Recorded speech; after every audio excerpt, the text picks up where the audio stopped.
Guys. Hello, everyone, and welcome to another episode of Talia Talks. Today, I have my men's panel.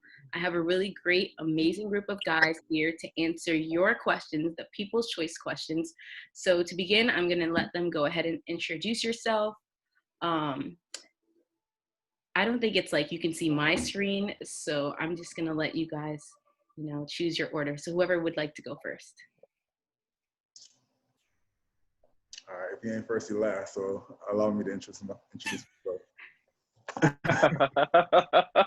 Y'all, my name is Adler Marchand. I'm 31 years old from South Florida, Haitian descent. I currently work at Nova Southeastern University in student affairs. I am a member of the Three Kings Brunch and Day Party LLC. So yeah, that's me in a nutshell. I go by the name of Jordan, 25 years young. I'm one half of the duo of Pour It Up, where you can either keep it a buck or you take a shot. So today should be very fun. Working Parks and Recs and all about the vibes. Yeah. What's going on, everybody? My name is Carl Fakay. I'm 1/3 of Three Kings Brunch and Day Party LLC. I'm 28 years young. My birthday just passed. Shout out to all the Virgos. Yes. Shout out to all my souls. And you see the flag in the background. But yeah, I'm a admission advisor, and that's about it. What's going on, y'all? My name is Ashanti, otherwise known as Knowledge. I am the other half of Pour It Up, full-time entrepreneur, and yeah, glad to be here. Okay, so I'm gonna just go ahead and get started because these ladies were not playing games with these questions. They want to know some interesting things. So I'm gonna start off light. The first question is, do y'all really not like fake eyelashes?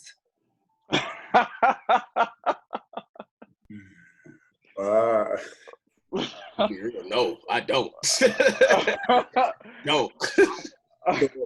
So I'm indifferent.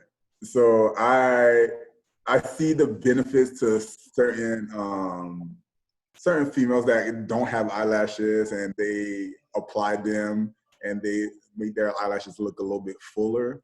My thing is the eyelashes that look like peacocks and they're like matted. So that I'm not a fan of. But if it's like, subtle, lashes,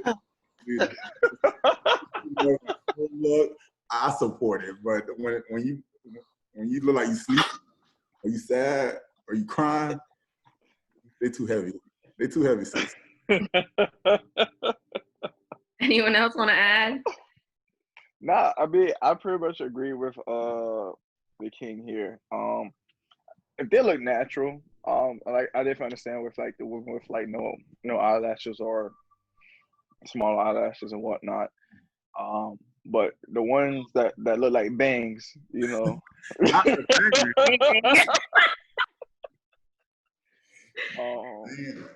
can ease off of those a little bit, but I'm not against them.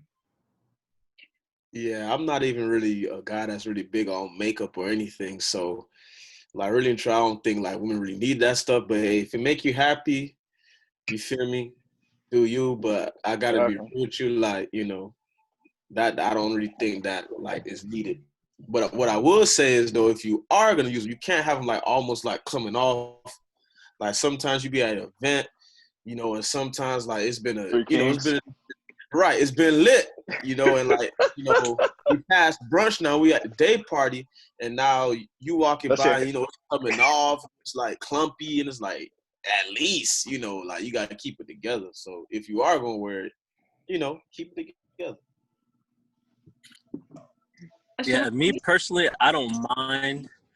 Personally, I don't mind too. Well, I guess you do. Okay, I'm back. Can you hear me now? Yeah. You know what I'm saying? Personally, I don't mind, but like if it looks like if you're overdoing it, that's when it starts to like turn me off a little bit. And when it's just like falling out and it's like halfway on, that's when I'm just like, nah. Nasty, bro. Okay. That glue is imperative. I'm gonna move on to the next question, but I'd just like to state that the falling off and the clump, we are not in control of that. If that happens, it happened. At that point, it's too late. Like we don't carry glue in our purse. But anyways, since we're talking about makeup and accessories that women use, someone asked, long 30-inch hair and long nails or fro and gel manicure? Whatever makes you happy. I like that. Whatever makes you happy. Who am I? Who am I to tell you what to wear or what to have on? I'm fine with it as long as you look good. Hey, I agree with Carl. However, not for me. but that it ain't for me. But if I had to choose between the two, I'd rather choose the fro, and I'm in the gel.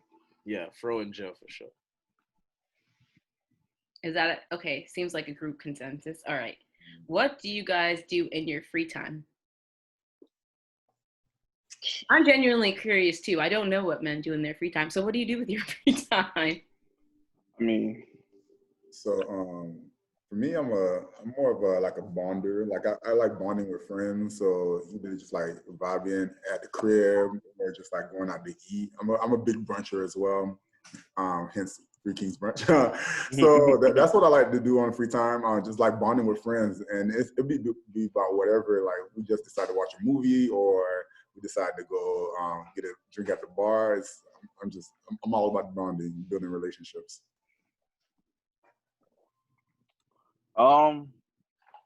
what I do on my free time is I go to the gym a lot. Bonding, just like Atlas said. I'm a brunch connoisseur as well. I love brunching.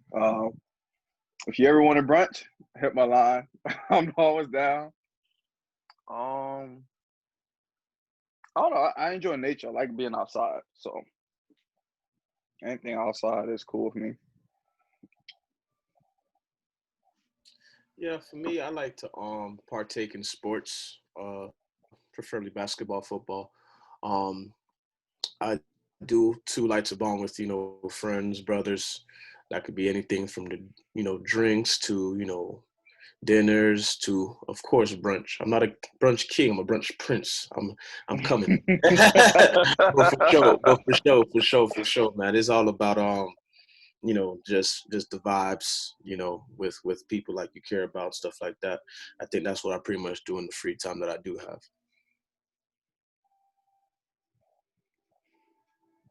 Anything?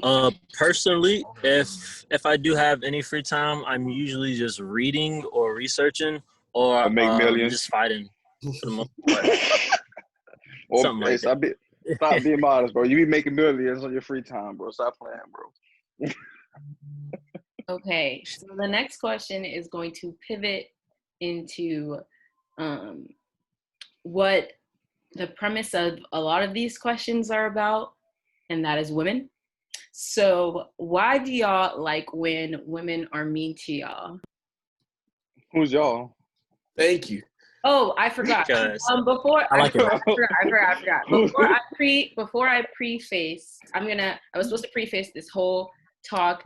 When I say y'all or men, it's always gonna mean some men. Always gonna mean some men. A lot of the times majority, but it's always gonna mean some. So if you know someone like this, then maybe you could speak about it. But if you don't, but this is a consensus from someone who gets and I personally, in my life, I feel like guys do like the whole, like, I don't want to call it games, but they're like, they like they like to chase. They don't want you to be all over them, right? Why is that feeling? Like, you don't think you guys disagree? I feel like it depends on the age of the individual, the age of the guy, truth be told. Because me personally, like, I ain't got time. It's like ain't no time. I'm 28 years old. Like I'm pretty sure I can speak for the consensus of us. Like there's no time for video games. Like we're out here building like wealth. we're out here being like building like bettering ourselves. Like there's no games being involved. Anyone else? So I just want to get clarity on the question. So you're talking about preferring a girl that makes it harder to get her, like she makes you work for it, and she's not as easy as that. Is that what you're referring to? The question just said mean, but when I think of mean, I think of stuck up. I think of, I think stuck up, like stuck up. Yeah, stuck up basically is what I'm saying. Or stuck up attitude. Yeah. So for me, it's kind of, I get it, but I don't necessarily think I like a girl that's really mean. Yeah. I do think I personally think I like a girl that is, she makes me work for it. And because I'm very dominant, and, I feel like if a girl has the ability to make me work and she's showing me that I have to put in effort, I kind of take joy in that, and I kind of like that, rather than somebody that's a girl that's super submissive and things like that. So it's like I feel like with a girl that's super mean, with especially with my personality, it balances us out.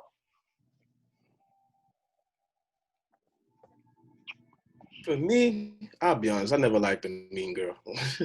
I never liked the mean girl, man. Like I mean, it just don't mesh with my type of personality, especially like, even if like, the biggest thing like I used to hate is like when you be nice to a female and then she feel like you trying to get at her. Like, no, I'm just like, I have a nice personality, I'm friendly.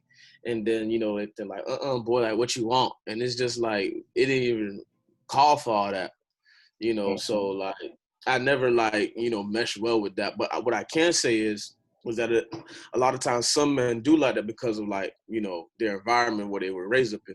Like I have one of my close homies, he's from Dade. And, a lot of those girls down there are like, all up in your business, like city girls type stuff. Like we coming at you. It ain't no like, sweet stuff. So it's like you're attracted to that in a sense, and that's what you kind of like, you want. But I can tell you at the same time, as you get older, it's kind of like you don't got time for those games anymore. So it's like, like the young you is probably like, yeah, like that's what I'm used to. That's what I like. But as you get older, you're like, yeah, all that rah-rah, you yelling at me here, you embarrassing me here, you being rude for no reason here, you ask, nah, all that stuff is like, it gets played out in time.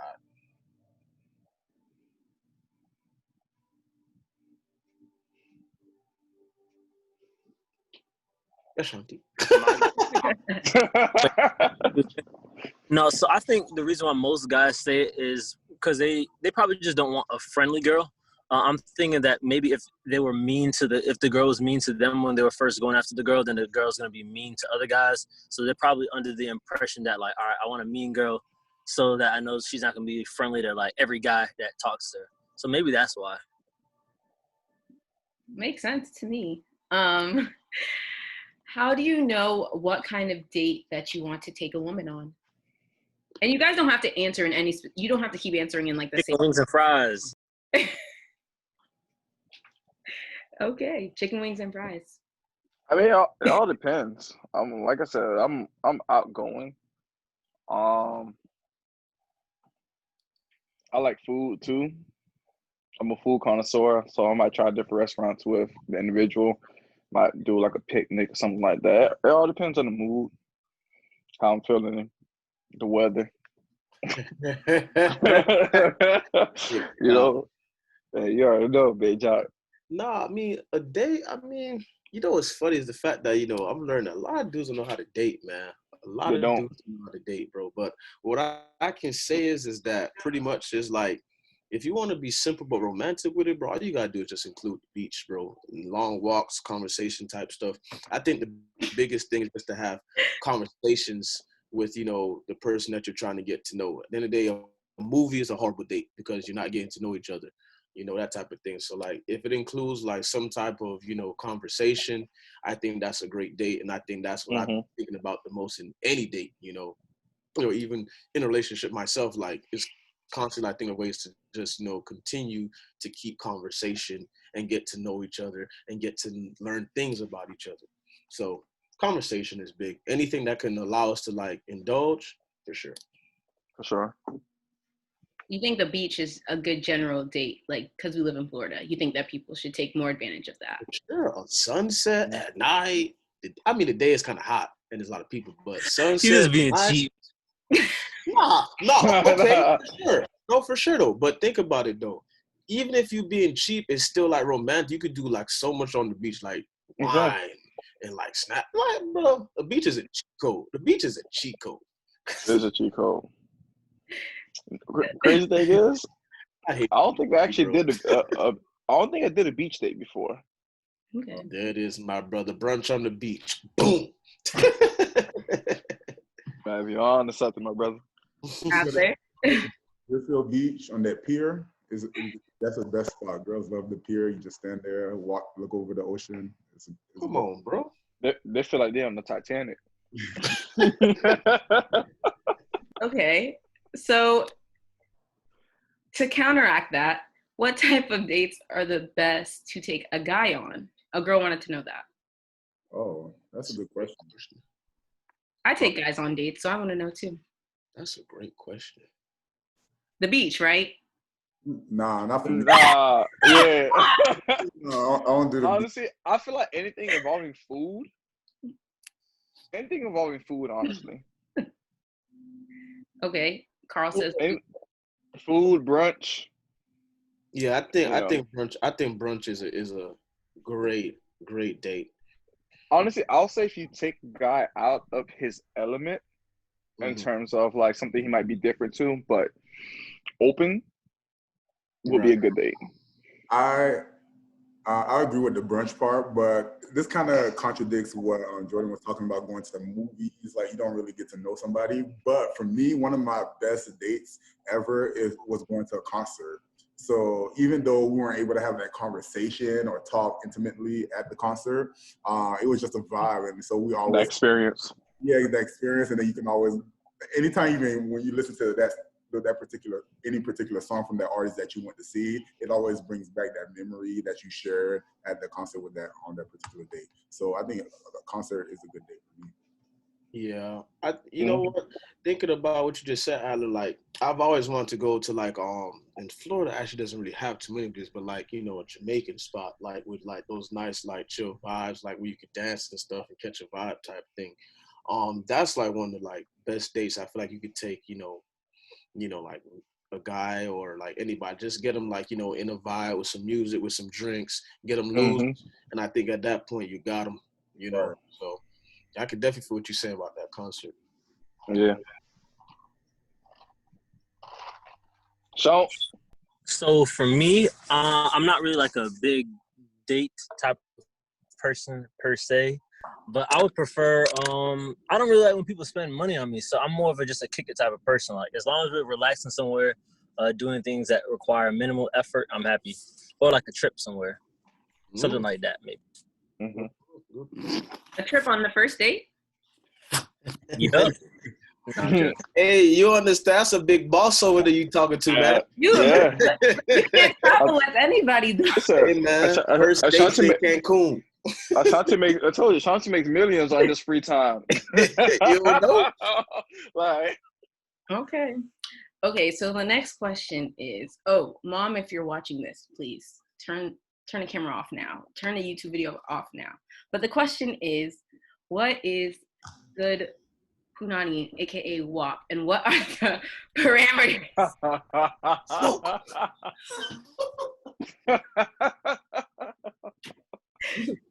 Yeah. Let me drink some more. Hold on. Hey, kid. Yeah. Can we cheers to this real quick? Nobody has to answer, but if anyone has an answer. If it sounds like macaroni, it's good to me. Yeah. It's good for me. I concur with King Carl. If it sounds like macaroni, it's good to me. Yeah. But for real, let me ask you a question, Natalia. Do you really think that person that asked that like doesn't know the answer? Wait, what was the question again?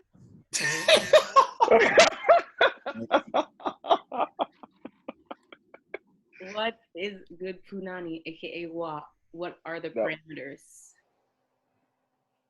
That was the question. I said if it sounds like macaroni, it's good to me. Okay. Take care of yourself, ladies. Mhm. Drink a lot of water. And eat a lot of Water. fruits. Water is imperative. All right, we're Water. moving on to the Water. next question. Do you feel that there is such thing as a wealthy, good-looking man that doesn't cheat? Yes. Yeah. Every black Right. man. Because black men don't cheat. Right. All right, we're gonna. Next question. Retweet. I thought I asked for honesty. Anyways, the next question is. But yes. To Okay. your question, yes. The next question derives from that question: why lie? And I know the question simply states why lie, but I find that when I have a lot of conversations with my girlfriends, that a lot of it boils down to lack of honesty or dishonesty. So why do you think that some people just find it easier to lie sometimes? Men specifically. Some men. I feel like some men feel as if some women can't handle the truth. Can you go deeper though? I feel like they're probably afraid of the reaction, or maybe to themselves, they feel as if it may not be a big deal, but knowing their woman and how they react,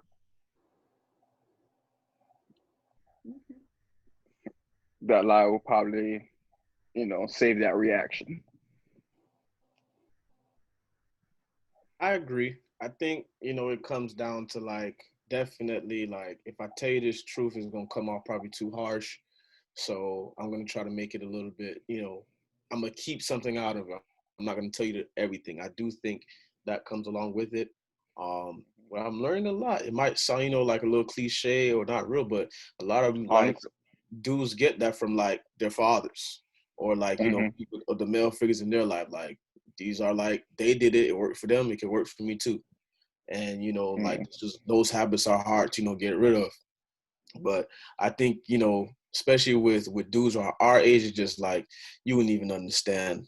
Like if I even told you the truth, it would make me sound stupid. So instead of me doing that, let me just tell you something else.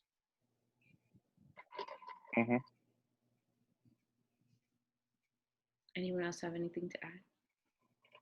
I think some people just don't want to hear the truth.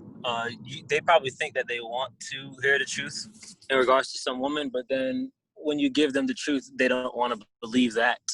So I don't know. Hmm. Maybe that's why. Mm. Can you handle the truth? Me? Hmm. I would prefer it. Can you If handle it? That's not the question. I am very in touch with my emotions. So if I'm hurt, I'm hurt. It's not gonna make a difference. Like you might as well just tell me the truth.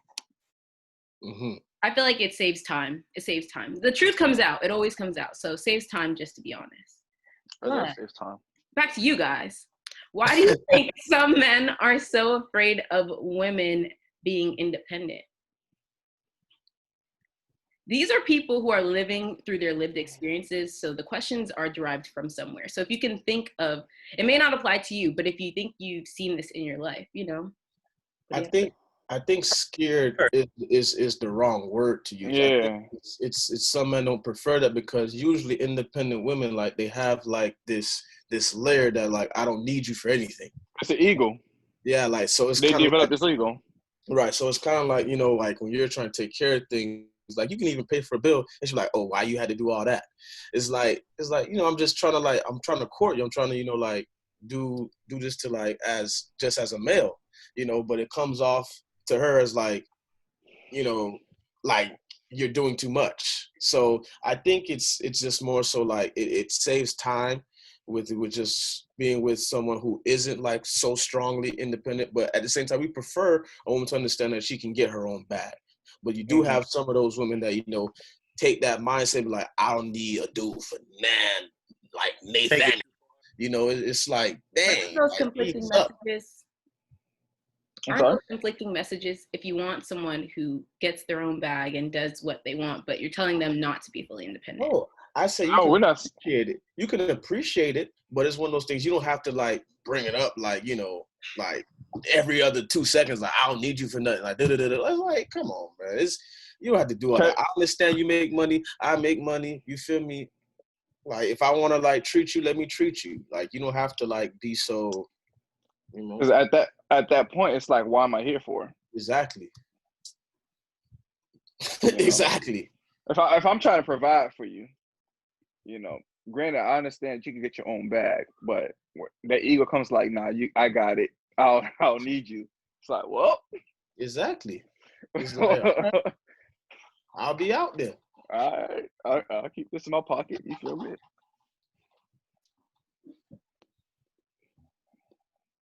Anyone else?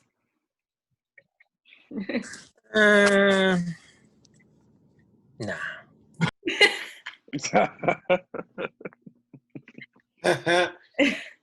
Okay, I'll move on to the next question. Do you guys feel like it's okay for a man to solely be a financial provider, or is it more important for them to also be a great partner? And what do you think is more important, providing or being a partner? Ooh, that's a good question. That's an F-cat question. Being a partner. Yeah, You provide when you're definitely being a partner. Yeah, exactly. I agree. Being a partner, because being a partner can go to a lot of things. Like Sean said, you provide being a partner, whether it's going to be spiritually, emotionally, intellectually, physically. Yeah. If you're a partner, like so much comes with that. Like, like just like financially support. That's all you're gonna give, and that's all you want as a woman. I'm just telling you right now, you're in a world full of heartbreak coming your way. Pascal. Ashanti, did you want to elaborate why you said partner? Do I want to elaborate? I mean,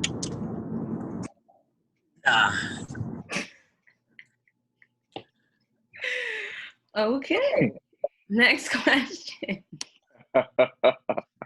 How do you know if she's the one? If you guys have met a one or been with a one, how do you know she's the one? That's a great question. Yeah. I think for me personally, I'll know she's the one if she makes me want to do stuff, and I feel like no, it's not hard work. I don't have to put it's not something I feel like is a chore or something that I have to schedule. It's like I just want to naturally do this and hang out with her and spend this quality time with her. Like I think that's going to determine like she, for me personally, like she's the one, someone that is very compatible with me. I know what my strengths are. I know what my weaknesses are. So I'm looking for that perfect girl to come in and just meet me halfway, to be that balance in my life. So for me, I'll know she's the one if I get that feeling from the girl that I'm with.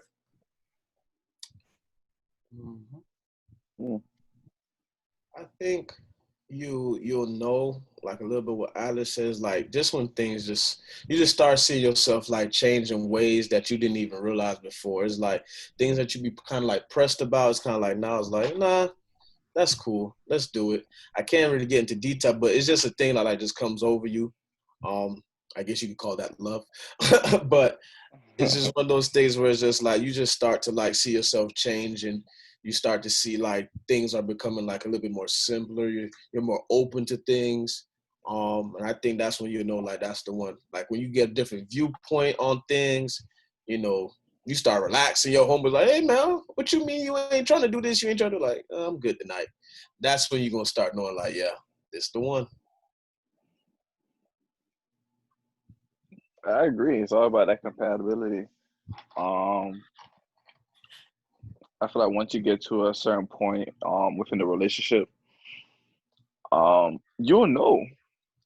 You become very, I won't say complacent, but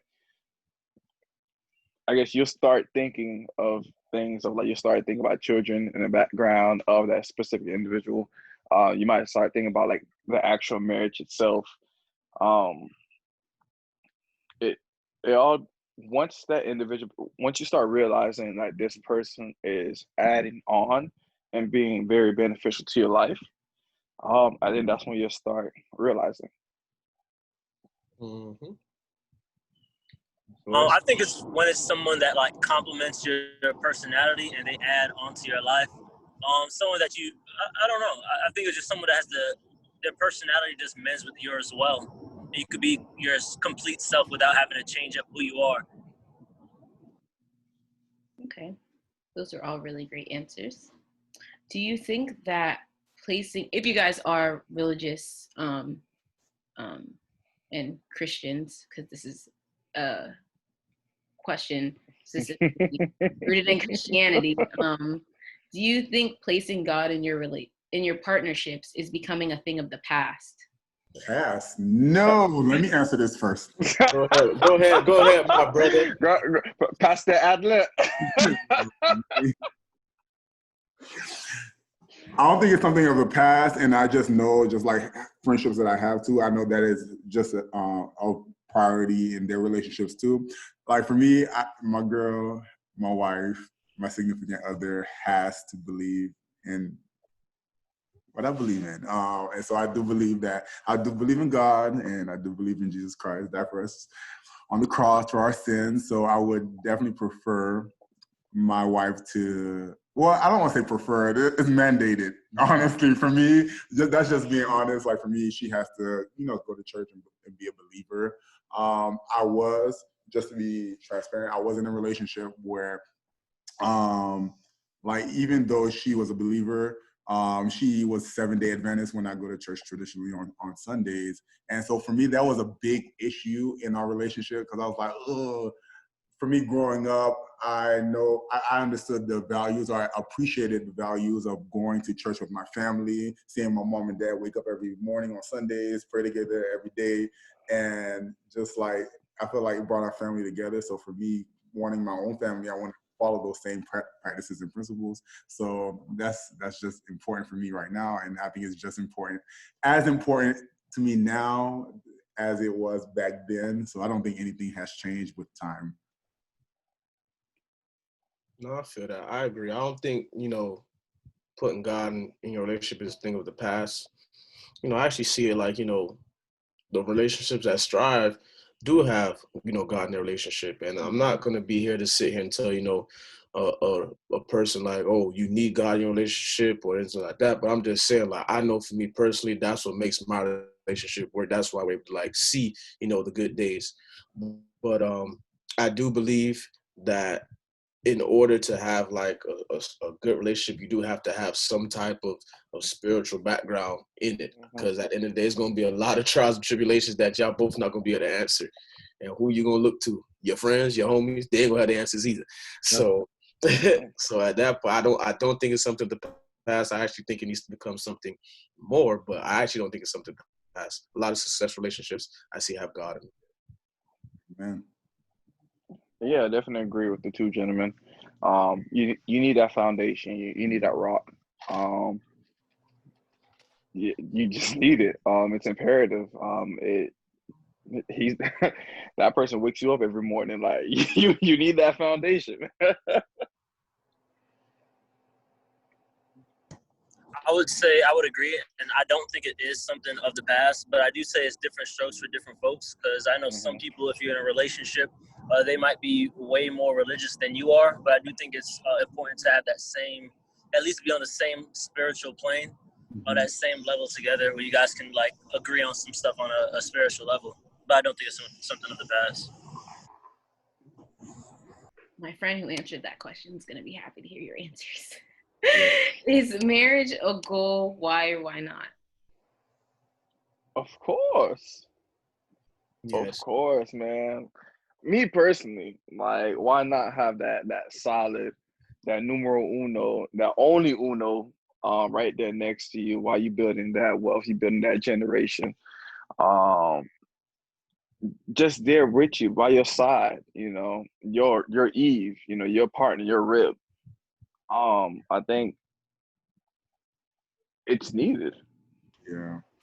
I'm just very traditional.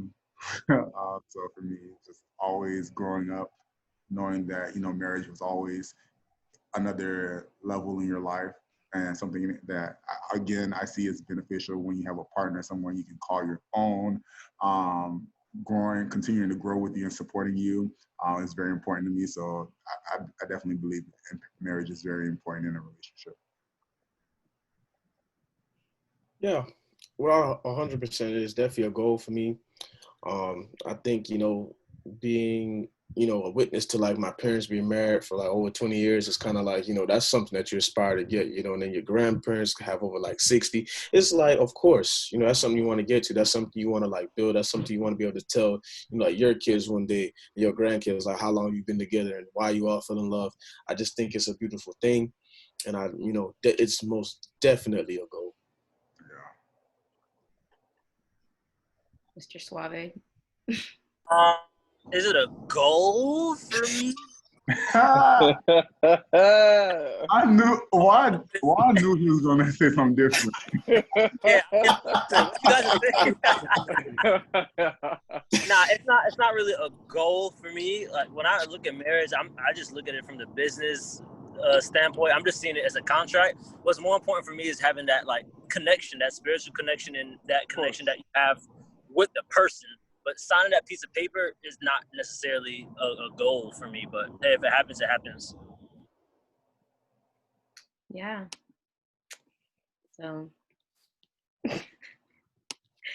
how are so basically these last questions are a little bit more, how do I put it? They're a little bit more deep, a little bit more tapping into the ways that Black men go through life and have been going through life within recent times. So I just want to preface that and give a trigger warning to anyone who's watching, just in case. But how are Black men, you guys, feeling emotionally with all the events recently, whether it be Black Lives Matter protests, whether it be the media constantly showing Black bodies being harmed, whether it be our president, just all of it. How you guys feeling? It's mentally draining, honestly. It's a lot. It's a lot. Just being on social media, watching the news in general. Um, it's a lot, and I feel like as people, Black people in general, um, it's okay to take a step back from social media and like just enjoy the moment for what it's worth. For we still have life, we still got breath, and enjoy that moment. Because it's a lot that's going on in this world. I agree with Carl. It has been draining. Definitely something that I personally haven't experienced. Something I haven't experienced so much in my life before. I would say though, kind of in a positive way, I've learned a lot during this time. So I think for me, I was very oblivious, just to use a word, very oblivious to a lot of things and social injustice issues going on. So my privilege has allowed me to not really experience some of the things that people have been experiencing their whole entire lives, depending on where you live and things like that. So during this time, I've definitely learned more about the inequalities that my people have been facing, and just learning about what I can do in my personal life to help with this change. I think, yeah, in general, I've just been learning of what I can do, and I think that's something that we all needed. And social media has, even though again it has been very draining, but I think it's a good platform for us to continue to educate ourselves and bring awareness to these different issues going on in the world. So yeah, that's just how I'm feeling right now. Just trying to stay positive and just continue to learn and see what I can do personally to help with this change. Yes, most definitely. It's a difficult time right now, and the scary word I'm gonna use is like a lot of us are starting to get numb to this because it's like it just keeps happening. And, you kind of question like a lot of things that you do personally. I know for myself right now, it's like a lot of things that, I just try to stay away from because I know like, if I do a certain thing, it's going to, maybe make this person, feel a certain way, just because of my skin tone. And I mean, we shouldn't have to think that way, but that's the reality that we live in. And, it's something that we just have to deal with. But, to stay positive through it, I think, we bond together as Black men. We have conversations like this. We just express to each other. I think the biggest thing is to have conversations and to not bottle all this stuff up. Because, if you are in that situation one day, you never know what can happen. So I think it's just important that, we just continue to, communicate with each other, let each other know how like we're feeling through these times, and just continue to find ways to just, be agents of change, with this going on, because it's not something that's going to be solved today, tomorrow, next year, or 10 years from now. It's something that we just have to continuously work at. So it's definitely been a trying time, but to stay positive through it all, I mean, I think, bonding with Black brothers, having these conversations makes it better. For me, I definitely agree. It is mentally draining. Seeing a death every other week. For me, I try not to look at it too much because every time I log on to social media, it's right there, and I feel like as time goes, we're getting more and more desensitized towards it, and that's not a natural thing, and I don't think that's okay. But on my end, what I try to do is keep myself informed without drowning myself in the videos of people that look like me getting killed over and over again. So I'm trying to attack it a different way. Just finding out ways that I can help the cause on a financial aspect and making sure I brush up and know my laws and my rights. But it definitely is something that's desensitizing us as time goes by. Speaking of your emotional state and your mental health, what do you think are some of the negative stigmas that males, specifically Black men, face when it comes to mental health? I know that there's a lot, so.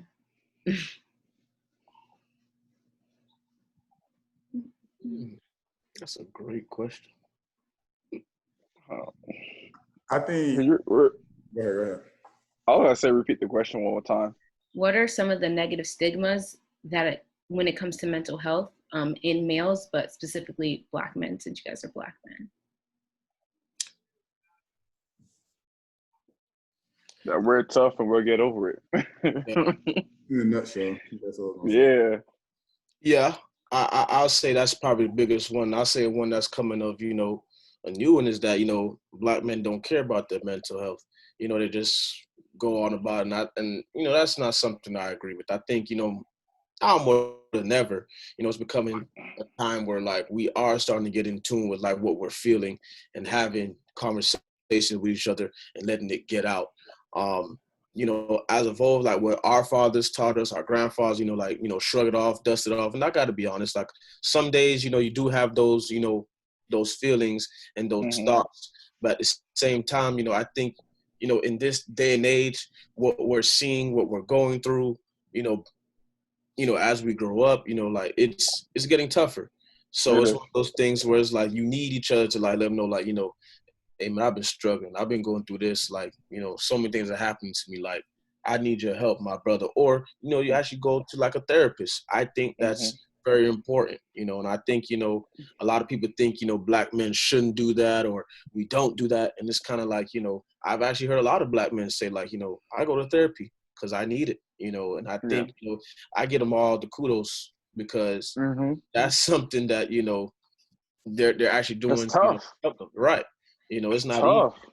It's not easy, but I think, in this day and age, especially with our generation, we are being more accepting to, actually understanding that when we need help, it's not hard to say, I need your help.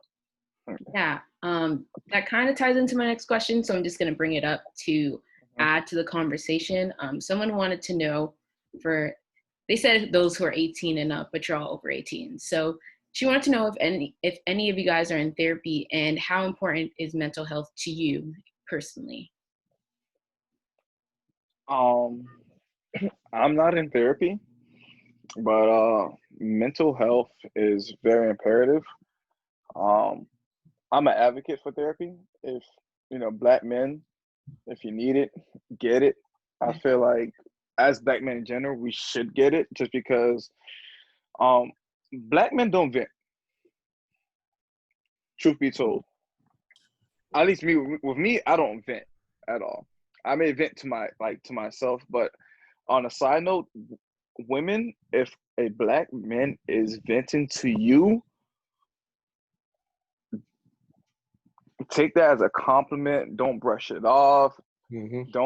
Don't ridicule him. Don't try to belittle him at all if he's actually venting to you, because that moment is the moment of where things become clear. It's a moment of vulnerability of that black man, Mm-hmm. right?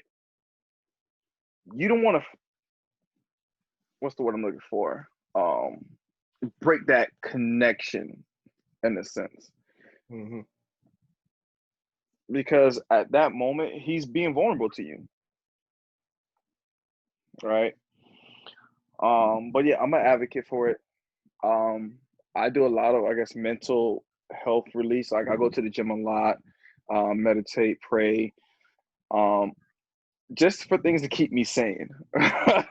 you know, um, I'm pretty sure a lot of black men do the same thing, and that's their way of, I guess, releasing.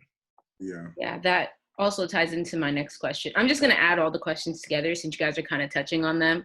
Mhm. Basically, coping methods for trauma. And trauma includes the desensitization that you see in media. So you touched on the coping methods personally. So for anyone else who wants to go, just like mental health, how's it important to you? What are some coping strategies that you use? And some of the negative stigmas that you think are associated with it. Right. So for me, going back to the therapy thing, I personally have never done therapy. So, but I've heard the benefits of it, and that's something I do want to look into it. I feel personally that I have these friends in relationships where I can easily go to and vent, which is how I deal with certain things. This is my best friend right here. Brian, he gets all of it. Like he gets all of it. Like if I'm going through stuff, and that's another like stigma. I feel like people feel like you can't talk to people. I mean, men shouldn't talk to or share their emotions with other men or at all. Like I told you before, that he gets all of it. Like if I'm down, if I'm sad, if I'm any little thing, like I'm gonna hit him up. I'm gonna hit up. Or another good friend of mine is Bree.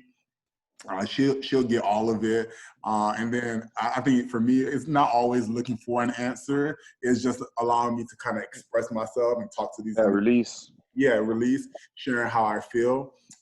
Actually, Brian goes to therapy. I don't know. I'm putting him on the spot, y'all. I don't know, Brian. You want to talk about your experience going to therapy? Yeah, cool. So I'll just say thanks for putting me on the spot. I said everybody, I'm Brian. But yeah, no, so I do go to therapy. I see a therapist regularly, so at least once a month we talk. Therapy has its benefits. I think the stigma behind it is that if you go to therapy, you're crazy, or therapy is for people who are crazy. But one of the main things that even my therapist told me, she was like, people seek help for everything else. It's like if you're hurting physically, you have a pain in your body, you'll go see a doctor. If you're hurting financially, you'll seek out credit repair or some sort of whatever. But it's only when people are hurting emotionally or mentally that they don't want to seek anybody else out. And I think therapy for me it gives me that non-partial person I can talk to. So this person doesn't know me from Adam, and doesn't have any stakes in my life. I don't have to worry about what they think about me judgmental wise. Like it's like I'm talking to them because I know I'm looking for help and I just need guidance on it. So things that benefits for it is that she's allowed me to really take a different outlook on life. Like I don't have to feel like she has any sort of stakes in how I react to certain things or she's taking sides. So with certain things that I bring to her, it can be stuff about like my parents, it can be stuff, about Adler, like it could be anybody. And she's able to give me a different outlook on how to approach it and just really give me keys and tools to navigate it better. So definitely an advocate for therapy, especially for Black men out there. We need that outlet. Seeing is most times we're looked at, we got to be strong for everything. So why not take advantage of a private source who you can be vulnerable with? So that's my take on it. Thank you. Thank you. Thank you, bro. Thanks, Yeah. That was Brian TED Talk. Yeah. Right. I mean, he hit everything on the head. So I'm gonna keep it real short. Like, I haven't been to therapy, but I do think that's something that is great. I would love going to it. I'm just cheap, so I wouldn't pay. But But that's another stigma, though. That is another stigma that therapy is. Sorry to cut you off, Jordan, but that is just so you all are aware. I haven't done deep research to it, but just hearing about it, there's so many therapists out there that are willing to meet, especially our Black men. They're giving affordable rates. Your insurances are covering it, and we don't even think about it or know of it. So I just encourage our Black brothers to continue to do research and see who people out there. There's people that are actually in programs for like college, and then they just trying to get practice. Same way you do like an internship. They're trying to get practice and those things. So they do it for free. So we just have to look into it. So we need to put that effort into it and looking for a therapist that may be affordable for us and meet us where we're at financially. You're definitely 100% correct, for sure. But luckily, what I do have is a significant other, and I mean, you feel me? Like, there's no day I don't, pretty much tell her like, how I've been, what I'm going through, stuff like that, and it really does help, I must say. So that's one of my coping methods. The stuff I do in my spare time, like I said before, is play sports. Just going out, just releasing, that type of thing is how I pretty much cope with like anything I'm probably going through. So yeah. Ashanti? Mental health is extremely important in my eyes, but no, I don't have a therapist. But it is something I pay attention to a lot, being that I am an entrepreneur, and depression is at a very high rate for entrepreneurs because, you're always by yourself, always working and stuff like that. So it's very high. For me personally, what I do is just make sure that I'm always centering myself, or if I'm around people that are draining my energy, I'm very aware of like where my energy is being drained. So I make sure to take a step back. And personally, I like doing physical activities like Jordan. So I just go to the gym and I fight, or I make sure I go swimming, or I make sure I read, just something to like clear my mind. But I do think it's very important. And people that have something going on, or even people that want to vent, I think it's very important that they have someone that they can confide in, whether it's a therapist or a close friend. Yeah, I definitely am an advocate for therapy. I've gone multiple times in my life, and I think that personally, like, you should go before something traumatic happens. So I do challenge you all to try and find one for a low rate. Like, just try it once. Like, I don't know, you guys are not into Jordans, but the money you would spend on your Jordans, the money you would spend on like, just like use it once, like just once, and see how it goes. And also, like, a disclaimer, since we are talking about therapy, if you're going to search, like, keep in mind, like, be specific. Like, if you want a Black man, get a Black man. If you want a Black woman, if you are LGBTQ+ and you want someone who specializes in that, or you want to make sure they're not going to judge you. If you're Christian, they have that, all of that information is online, so you can always find that. But I really appreciate you guys for being so vulnerable about the things that you go through and sharing that with me, because like we've said before, it's not easy. So my last question is kind of derived from that. And you guys are men, you're growing. I don't know if you guys have children, but if you do have children, this is a question about children, or if you're going to have children and you're thinking about your future babies, do you think that men should play a bigger role in their kids' life emotionally? That was Oh, definitely. It's I agree. It's 100% needed. I mean, yeah, indubitably. I mean, to be real with you, one of the scariest things is becoming a father. Just because what goes through my mind is like, that's your responsibility forever. I know a lot of people say like 18 years old, like they out your house, that's it. That's not true. Your child is your child forever. And I think like you should always be emotionally attached. You should always be open with your emotions and always, let your daughter or son know, like, this is what it is. And like, but with the right way, with the right emotions, and never be afraid to do that. Never be afraid to be, that sweet father. Never be afraid to be that, like, what's the word I'm looking for? Hardcore father at times. Like the different roles that you have to play as a father, don't be afraid to do that. But at the same time, our emotions have to be there. You just have to be there, period. As a father, especially as us as Black males, which is like, sometimes not even in so much of our our homes. Like so much of our like friends and brothers grew up without a father. Yeah. So just imagine, like us growing up today, like that want to be in our children's lives. Just being there isn't enough. Being emotionally attached is that next step, which is like what we have to like strive in. Yeah. I think also to piggyback off that, growing up, it teaches your children how to treat other people because they're learning from you. So for me, I love my dad to death. That's my guy. He is definitely one that I feel is an example of a true father. But my dad wasn't always affectionate growing up, not to more my mom, which they're still together. So I think about it now. My dad it's completely changed now. He's very much more affectionate now. He tells us now as adults that he loves us and whatever feelings or I miss you and all those things. But growing up, that wasn't never him. But I think about how that for me, I had to learn to become affectionate. Had I seen that growing up, it would have been easier or something I've been doing previously in life. But I had to learn how to do that over time through other relationships that I've built. But I think like my parents, if they were a lot more, if they expressed their affection differently, emotionally, it would have allowed me to learn from them, so that way I can, better do that in maybe previous relationships. Maybe that's the reason I had so many breakups in my life because I didn't. But no, yeah, just so I think it helps you like by being affectionate with your kids early on. It teaches them this is how you should treat people, and this is okay to it's okay to love people, and all those good things that come with showing love and affection. So I think it's important. Yeah, I definitely agree with you gentlemen. Growing up in your typical island household, even saying "I love you," right? Like you don't hear that. Yeah, that's like you don't hear that from either side.